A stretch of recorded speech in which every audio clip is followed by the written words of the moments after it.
नमस्कार विद्यार्थी मित्रांनो, आपण आज या लेक्चरमध्ये संसाधन किंवा रिसोर्स कॉन्झर्वेशन याबद्दल माहिती घेणार आहोत.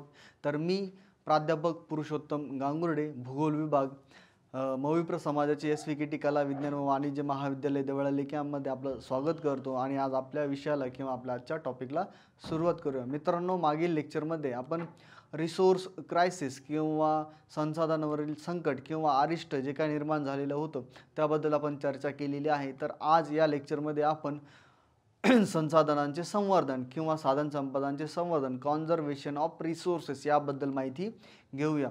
तर यामध्ये सर्वात पहिल्यांदा आपल्याला साधन संपदांचे संवर्धन म्हणजे काय याबद्दल आपण चर्चा करणार आहोत. त्यानंतर साधन संपदांच्या संवर्धनाची गरज का निर्माण झालेली आहे याबद्दल आपण चर्चा करणार आहोत. त्यानंतर आपण साधन संपदांचे संवर्धनाचे उपाय याबद्दल आपण माहिती घेणार आहोत. तर आपण हे एकामागे किंवा वन बाय वन आपण हे सर्व कन्सेप्ट ज्या आहेत किंवा संकल्पना ज्या आहेत तर त्या समजून घेणार आहोत. सर्वात प्रथम साधन संपदा संवर्धन म्हणजे काय? साधन संपदांचे संवर्धन म्हणजे साधन संपदांची भविष्यातील पिढ्यांच्या गरजा भागविण्याची क्षमता स्थिर किंवा कायम ठेवून सध्याच्या पिढीला साधन संपदा वापरण्याचे जास्तीत जास्त फायदे प्राप्त करून देण्याचे व्यवस्थापन होय. म्हणजे आपल्याला ते मॅनेजमेंट किंवा प्लॅनिंग करावं लागतं. पुढील येणाऱ्या ज्या काही पिढ्या असतील किंवा पुढे येणाऱ्या ज्या काही आपल्याला मनुष्याचे जे काही वारस असतील किंवा मनुष्य जाती असतील, मनुष्य समाज असेल, तर त्यांच्या गरजा पूर्ण करण्यासाठी आज आपण जे रिसोर्सेस वापरतो किंवा साधन संपदा वापरतोय तर त्या त्यांना देखील उपलब्ध व्हाव्यात या दृष्टीने आपण जे काही नियोजन करतो त्याला म्हणतात साधन संपदा संवर्धन. साधन संपदा संवर्धनाची पुन्हा एकदा दुसरी संकल्पना आहे किंवा पुढील त्या संकल्पनेमध्ये विविध गोष्टींचा जो काही समावेश केला जातो त्या आहे. प्रामुख्याने साधन संपदा या संकल्पनेत 3 बाबींचा समावेश केला जातो. पहिला आहे साधन संपदेचा कार्यक्षम किंवा योग्य प्रमाणात वापर करणे. यामध्ये साधन संपदेचा कार्यक्षम किंवा योग्य प्रमाणात वापर करणे म्हणजे समजा जर आपल्याला जेवढी गरज असेल किंवा ज्या साधन संपदेची जेवढी गरज असेल तर त्याच प्रमाणात वापर करणे. आपण जर त्याचा वापर अति प्रमाणात केला किंवा अकार्यक्षमरित्या केला तर त्या साधन संपदेचा ऱ्हास होत असतो किंवा त्या साधन संपदा नष्ट होण्याच्या किंवा संपण्याच्या मार्गावर असतात. म्हणजे साधन संपदा संवर्धन हे अतिशय महत्त्वाची गोष्ट आहे. यानंतर साधन संपदेचं जतन व रक्षण करणे म्हणजेच आपण एखादी जी काही साधन संपदा जी आहे तर ती साधन संपदा आपल्याला जे आहे ती संरक्षित ठेवावी लागते किंवा ती जिवंत ठेवावी लागते किंवा त्याचं जतन करावं लागतं. म्हणजे एखादी फॉरेस्ट रिसोर्सेस असतील किंवा ॲनिमल रिसोर्सेस असतील किंवा जे काही पेट्रोल, डिझेल, मिनरल ऑइल म्हणतो आपण त्याला, खनिज तेल किंवा नैसर्गिक यांचं जर आपल्याला संरक्षण करता आलं किंवा यांचं जर जतन करता आलं तर ते पुढील पिढ्या ज्या आहेत तर त्या पिढ्यांसाठी अतिशय मोठ्या प्रमाणात उपयोगी सिद्ध होईल किंवा त्यांचे वापर त्यांना कार्यक्षमरित्या करता येईल. म्हणून हे जे काही दुसरं कारण आहे तर ते साधन संपदेचे जतन व रक्षण करणे महत्त्वाचे आहे. यानंतर साधन संपदेचे वर्धन करणे म्हणजे साधन संपदेत वाढ करणे. उदाहरणार्थ अशा काही प्रजाती आहेत किंवा अशा काही वनस्पतींच्या प्राण्यांच्या जाती आहेत तर त्या जाती किंवा सजाती ज्या असतील तर त्या नष्ट होण्याच्या मार्गावर आहेत. तर त्या वनस्पती असेल वनस्पतींच्या जातींमध्ये किंवा प्रजातींमध्ये वाढ करणे किंवा त्यांचे संवर्धन करणे इथे गरजेचं आहे. त्याचप्रमाणे जे काही प्राणी असेल किंवा जे काही ॲनिमल्स असतील हे सुद्धा काही प्रमाणावर नष्ट होत चाललेले आहे. तर त्या ज्या काही जाती असतील किंवा वनस्पती आणि प्राण्यांचे जे काही प्रकार असतील तर ते प्रकार आपल्याला किंवा त्या ज्या काही जाती असतील तर त्या इथे जतन किंवा त्यांचं वाढ करणं गरजेचं असतं. यानंतर साधन संपदा संवर्धनाची गरज म्हणजे काय किंवा साधन संवर्धनाची गरज कशामुळे निर्माण झालेली आहे त्याबद्दल आपण इथे माहिती घेऊया. प्राचीन काळापासून मानव भौतिक सुखासाठी विविध प्रकारच्या साधन संपदांचा अनिर्बंधपणे वापर करत आहे. म्हणजेच आपल्याला एखाद्या मनुष्याची एक इच्छा असते की लालसा असते किंवा मनुष्याला एखादी गोष्ट किंवा एखाद्या सोयीसुविधेचा जर उपयोग घ्यायचा असेल, उपभोग घ्यायचा असेल तर तो स्वतःच्या सुखासाठी विविध प्रकारच्या ज्या काही साधन संपदा आहे तर त्यांचा मोठ्या प्रमाणावर वापर करत आहे आणि या वापर केला गेल्यामुळे त्या साधन संपदा नष्ट होत चाललेल्या आहे किंवा त्या साधन संपदा संपत चाललेल्या आहे. त्यामुळे साधन संपदा संवर्धन हे एक महत्त्वाचं कारण आहे.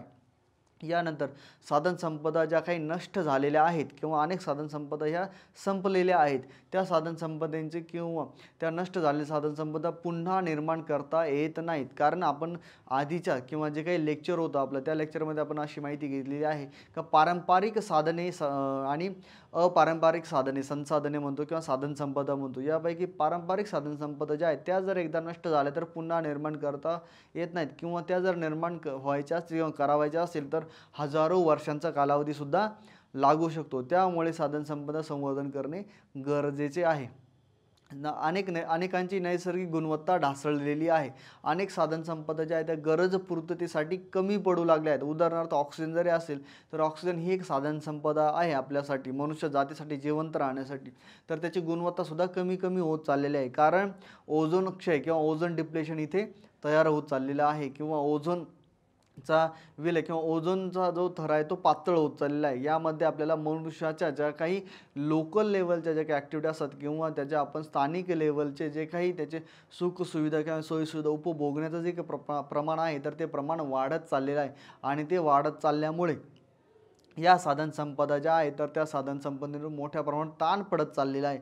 आणि तो ताण पडत चालल्यामुळे हे जे काही साधनसंपदा आहे तर त्या साधनसंपदा आपल्याला त्यांची संवर्धनाची इथे गरज निर्माण झालेली आहे. यानंतर अनेकांचे साठे संपण्याच्या स्थितीत आहेत.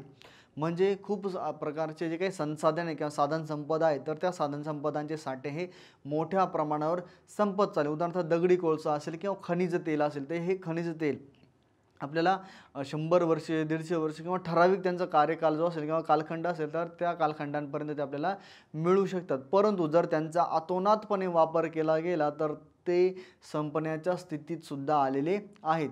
यानंतर अतिवापरामुळे पर्यावरणाचे संतुलन बिघडत आहे. परिणामी अनेक प्रदेशात मानवी अस्तित्वाला धोका निर्माण झालेला आहे.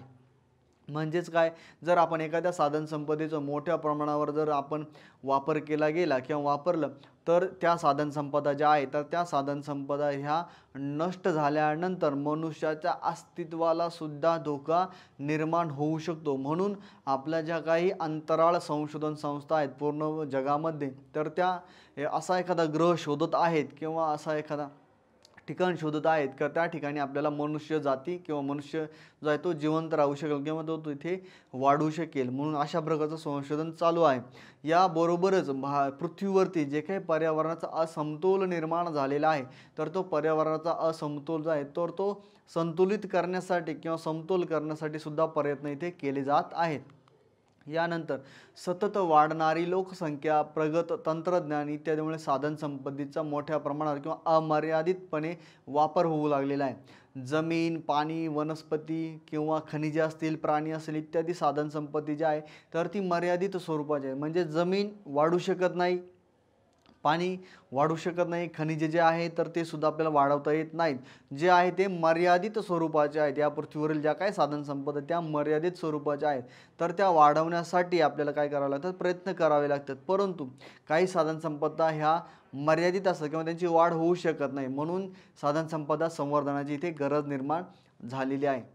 यानंतर साधनसंपत्तीचा जर काळजीपूर्वक वापर केला गेला नाही तर ती संपू शकते किंवा संपुष्टात येऊ शकते. असे झाले तर मानवाच्या जे काही भावी पिढ्या आहेत किंवा मनुष्याचे जे काही पुढचे वारस म्हणतो आपण त्यांना, जे वारस आहेत तर त्यांना अनेक समस्यांना सामोरे जावं लागेल किंवा या सजीव सृष्टीचं अस्तित्वसुद्धा धोक्यात येऊ शकेल. यानंतर सध्या जगाची लोकसंख्या झपाट्याने वाढत आहे.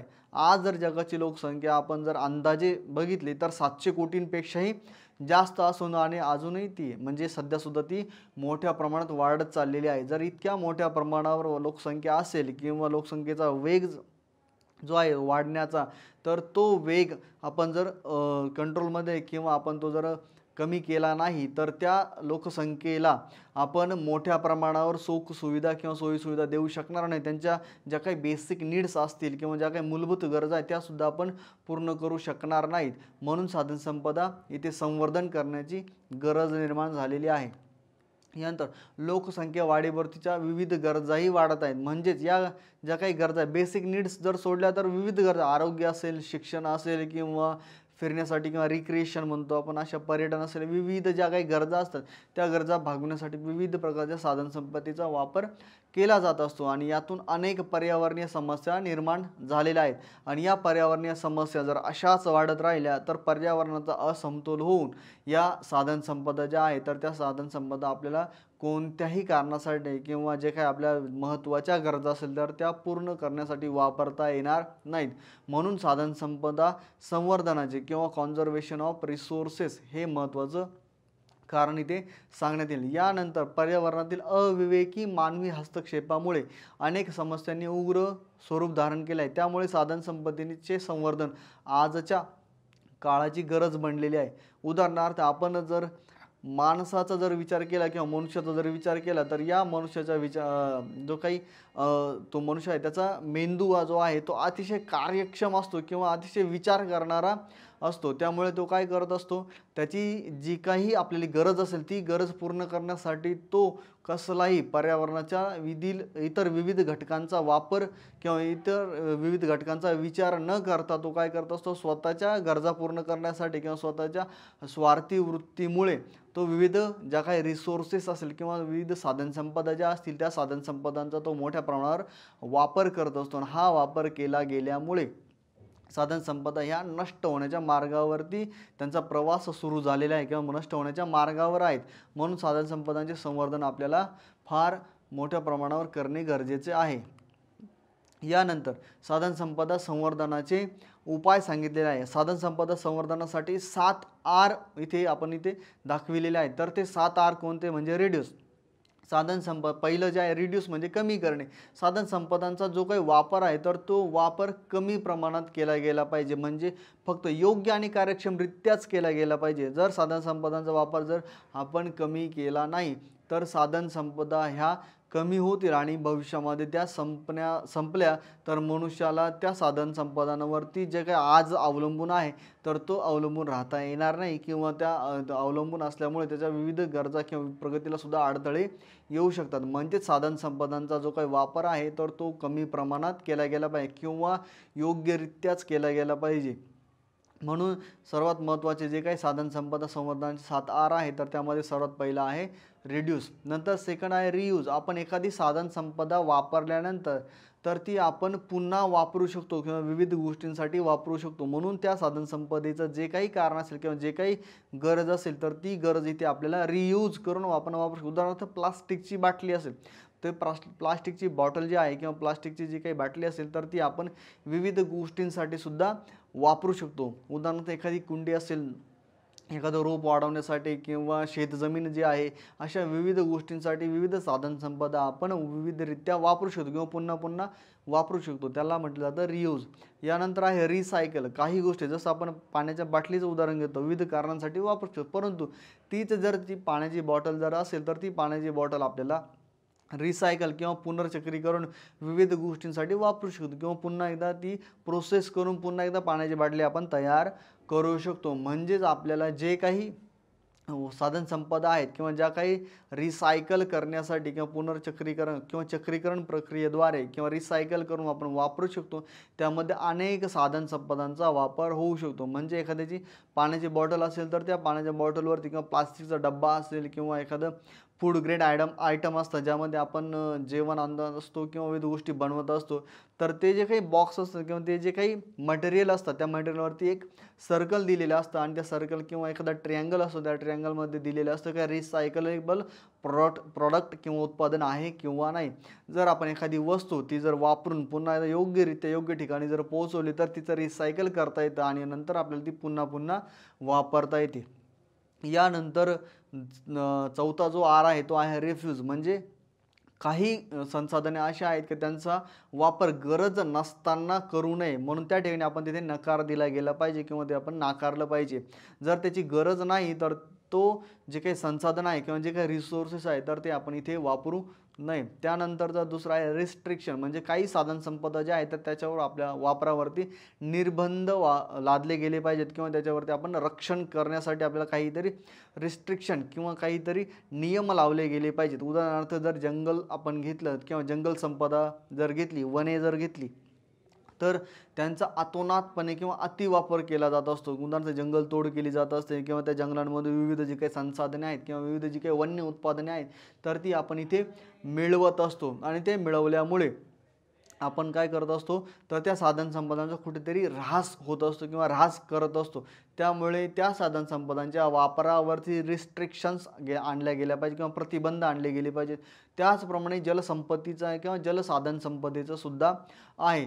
तर जलसाधन संपदा ही योग्यरित्याच वापरली गेली पाहिजे. अदरवाईज आपल्याला किंवा जर आपण ती पुन्हा चांगल्या पद्धतीने योग्य कारणासाठी वापरली गेली नाही तर त्या जलसाधन संपदेचं जे काही महत्त्व आहे किंवा जी काही गुणवत्ता आहे तर ती गुणवत्ता कमी होते आणि कमी झाल्यामुळे आपल्याला ती पुन्हा वापरता येत नाही किंवा त्याची गुणवत्ता तिथे खालावली जाते, कमी होते. म्हणून ह्या ज्या काही साधनसंपदा आहेत तर त्या साधनसंपदा विविध गोष्टींसाठी योग्यरित्याच वापरल्या गेल्या पाहिजे आणि त्या वापरण्यासाठी सुद्धा काही मर्यादा किंवा काही नियम, काही प्रतिबंध घातले गेले पाहिजे. तरच आपल्याला त्या ज्या काही साधनसंपदा आहेत तर त्या साधनसंपदा आपल्याला इथे चांगल्या पद्धतीने वापरता येतील. त्यानंतर नेक्स्ट जो आर आहे तो म्हणजे रिपेअर. आपण जर एखादी साधनसंपदा जर ती नष्ट होत आहे किंवा ती जर आपल्याला दुरुस्त म्हणजे किंवा ती जर चांगल्या पद्धतीने तिचं आपल्याला जर रिपेअर करता आली किंवा त्यामध्ये काहीतरी सुधारणा करता आली तर ती आपल्याला पुन्हा एकदा वापरता येऊ शकते. उदाहरणार्थ पर्यावरणाचा असमतोल झाला किंवा पर्यावरणामध्ये बिघाड झालेला आहे किंवा वनांची गुणवत्ता खालावलेली आहे, वनांचा ऱ्हास होत चाललेला आहे. मग आपण काय करू शकतो तर त्या ठिकाणी आपण त्या जंगलांचं किंवा त्या विविध जे काही संसाधने असतील त्यांचा आपण वापर जो आहे तर तो कमी करून त्या साधनांच्या संख्येमध्ये किंवा त्या साधनांमध्ये वाढ करू शकतो किंवा त्या साधनांचा चांगल्या कामासाठी वापर करू शकतो म्हणजे रिपेअर करू शकतो. यानंतरचा जो काही लास्ट आर आहे तो म्हणजे रिकवर आणि रिस्टोरेशन. म्हणजे उदाहरणार्थ वनस्पती असतील, प्राणी असतील, यांच्या काही जाती असतील किंवा प्रजाती असतील तर त्या प्रजाती आपल्याला इथे काय कराव्या लागतात, त्या नष्ट होत चाललेल्या आहेत आणि म्हणून आपण काय करत असतो तर त्या रिकवर किंवा रिस्टोर करत असतो म्हणजे त्यांच्यामध्ये पुन्हा वाढ करू शकतो. उदाहरणार्थ काही प्राणी जे आहेत तर ते नष्ट होत चाललेले आहे आणि ते नष्ट होत चालल्यामुळे आपण काय करत असतो तर त्या प्राण्यांचे जे काही संख्या असतील किंवा त्यांच्या ज्या काही प्रजाती असतील तर त्या प्रजाती आपल्याला वाढवण्याचं काम करत असतो आणि त्या वाढवल्या गेल्यामुळे त्या साधनसंपदा ज्या असतील वनस्पती असेल, प्राणी असेल किंवा मानवी असतील किंवा नैसर्गिक असतील तर यांचा वापर आपण मोठ्या कालावधीसाठी किंवा एकदा जास्त कालावधीसाठी आपण त्या करत असतो. म्हणजेच हे साधनसंपदा संवर्धनाचे जे काही 7 आर आहेत तर ते प्रामुख्याने reduce, reuse, recycle, refuse, restriction, repair, recover किंवा रिस्टोरेशन अशा विविध कारणांसाठी आपण त्या गोष्टी करत असतो. म्हणजेच साधनसंपदा ही आजच्या काळातील सर्वात महत्त्वाची गोष्ट बनलेली आहे आणि साधनसंपदांचं संवर्धन जर केलं गेलं नाही तर आपल्याला भविष्यातील ज्या काही मानवी पिढ्या असतील किंवा भविष्यातील जी काही सजीव सृष्टी असेल तर त्या सजीव सृष्टीला आपण काय देऊन गेलो किंवा आपण त्या सजीवसृष्टी काय सोयीसुविधा किंवा काय उपाययोजना केली हे आपल्यालाच कुठेतरी असं वाईट वाटत असतं किंवा त्या पुढच्या पिढीसाठी आपण काहीतरी वारसा ठेवलेला आहे तर याचंही आपल्याला कुठेतरी समाधान असतं. म्हणजेच आपल्याला साधनसंपदा संवर्धन करण्यासाठी फार महत्त्वाची भूमिका पार पाडायची आहे. तर आपल्याला आजच्या लेक्चरमध्ये आपण काय माहिती घेतली किंवा काय आपण शिकलो तर त्यामध्ये साधनसंपदा ही मर्यादित तसेच अमर्यादित स्वरूपाची असते. काही साधनसंपत्ती क्षय तर काही अक्षय असते. म्हणजेच ज्या साधनसंपदा जसं आपण म्हणतो का नैसर्गिकरित्या किंवा पारंपरिक साधनसंपदा आणि दुसऱ्या आहेत अपारंपरिक साधनसंपदा. म्हणजेच काही साधनसंपदा ह्या मर्यादित असतात प्लस त्या क्षय असतात किंवा त्या नष्ट होऊ शकतात. म्हणजेच आपल्याला या ठिकाणी काय करावं लागेल तर ज्या काही साधनसंपदा आहे तर त्या साधनसंपदा आपल्याला वापरण्यामध्ये काही प्रमाणावर बदल करावे लागतील आणि ते बदल केल्या गेल्यामुळे आपल्याला त्या साधनसंपदा चांगल्या कारणासाठी वापरता येतील. यानंतर आहे अमर्यादित स्वरूपाची आणि अक्षय स्वरूपाची म्हणजेच अपारंपरिक साधनसंपदा. आता अपारंपरिक साधनसंपदा म्हणजे हवा असेल, पाणी असेल किंवा सोलर एनर्जी असेल, सौर ऊर्जा म्हणतो आपण, यासारख्या ज्या काही संसाधने असतील तर या संसाधनांचा वापर आपण काय करत असतो मोठ्या प्रमाणावर करत असतो आणि ह्या अमर्यादित स्वरूपाच्या असतात. म्हणजे यांचा वापर करण्यासाठी सुद्धा आपल्याला काहीतरी नियोजन करावं लागेल किंवा त्याची आपल्याला जी काही उपयोगिता आहे ती वाढवावी लागेल आणि हे सर्व करण्यासाठी आपल्याला साधनसंपदा संवर्धनाची गरज इथे निर्माण झालेली आहे. यानंतर ऊर्जा साधने प्रदेशाच्या किंवा राष्ट्राच्या औद्योगिक व पर्यायाने आर्थिक विकासाचा आधार समजली जातात.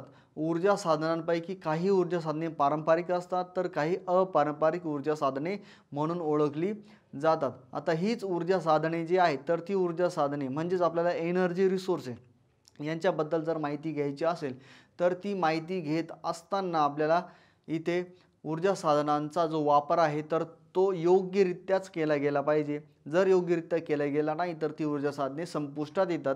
म्हणून आपल्याला जी काही पारंपरिक ऊर्जा साधने आहेत तर ती पारंपरिक ऊर्जा साधने आपल्याला त्याचा वापर कमी करून अपारंपरिक ऊर्जा साधनांचाच वापर करावा किंवा वापर वाढवावा अशी आजच्या काळाची गरज निर्माण झालेली आहे. म्हणजेच आजचा जो काय आपला पॉईंट होता किंवा आजचा जो काही टॉपिक होता तो म्हणजे आपल्याला ऊर्जा साधनांच्या किंवा जे काही संसाधने आहेत किंवा साधन संपत्ती आहे तर त्यामध्ये आपल्याला त्याच्या संवर्धनाची गरज निर्माण झालेली आहे. त्यानंतर साधन संपदांचा योग्य विकास व उपयोग करणे गरजेचे आहे. यामुळेच मानवी जीवन सुखी व समृद्ध होऊ शकेल. म्हणजे साधन संपदा जर अयोग्यपणे वापर केला किंवा अकार्यक्षमरित्या जर वापर केला गेला तर त्या साधन संपदा नष्ट होतात आणि ह्या नष्ट झाल्यानंतर मनुष्याला त्या साधन संपत्तीला पर्याय म्हणून किंवा एखादा पर्याय शोधण्यासाठी फार कालावधी उपलब्ध नसेल आणि मग त्यावरती अवलंबून असणारे ज्या काही गोष्टी असतील किंवा जो काही मनुष्यवर्ग असेल किंवा जे काही उद्योगधंदे असतील किंवा जी कोणतीही गोष्ट असेल तर ती गोष्ट तिथे कमी होऊ शकते किंवा त्याचा आपल्याला फायदा होऊ शकत नाही. म्हणून आजच्या लेक्चरमधून किंवा आजच्या या जे काही आपण साधन संपत्तीचं संवर्धन आहे या संवर्धनाच्या माध्यमातून कोणकोणत्या गोष्टी आपण इथे विचारात ठेवणे गरजेचे आहे याबद्दल माहिती घेतली. यानंतर तुम्हाला घरी अभ्यासासाठी किंवा तुम्हाला सरावासाठी साधन संपदांचे संवर्धन सविस्तरपणे स्पष्ट करा हा एक क्वेश्चन किंवा प्रश्न देत आहे. तुम्ही तो घरी सराव करा आणि त्यानंतर तुम्हाला साधन संपदा संवर्धन काय आहे ही गोष्ट किंवा हा पॉईंट जो आहे तो समजण्यासाठी खूप चांगल्या पद्धतीने मदत होईल. यानंतरच्या लेक्चरमध्ये आपण पुन्हा एकदा नवीन टॉपिक आणि नवीन जे काही विषय आहे तो घेऊन आपण पुन्हा एकदा सुरुवात करूया. धन्यवाद.